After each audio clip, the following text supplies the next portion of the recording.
আজ আমি বেগুন বাহার করব। বেগুনগুলো প্রথমে আমি এইভাবে লম্বা করে কেটে নিয়েছি।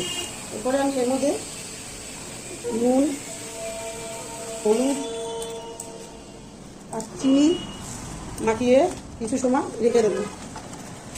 আমি বেগুন বাহারের জন্য কালো সর্ষে আর পোস্ত নিয়ে নিয়েছি, আর কাঁচা লঙ্কা একসাথে আমি বেটে নিচ্ছি।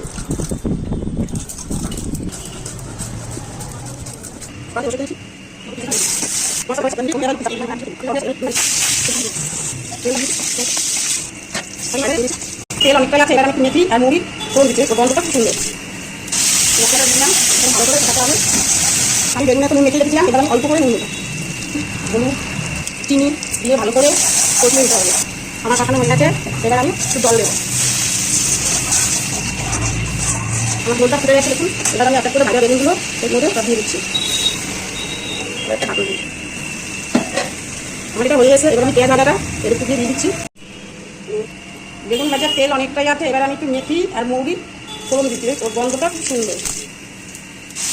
মশলাটা দিয়ে দিলাম, এটাকে ভালো করে কষাতে হবে।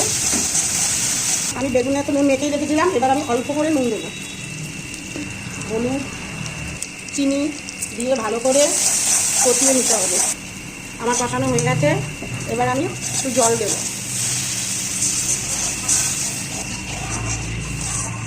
আমার ঝোলটা ফুটে গেছে দেখুন। এবার আমি এক এক করে ভাজা বেগুনগুলো এর মধ্যে সব দিয়ে দিচ্ছি। এবার একটা ঢাকনা দিই। আমার এটা হয়ে গেছে, এবার আমি পেঁয়াজ ভাজাটা এর উপর দিয়ে দিচ্ছি।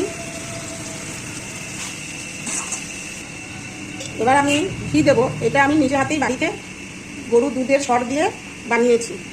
এরপরও আপনাদের এটা দেখাবো।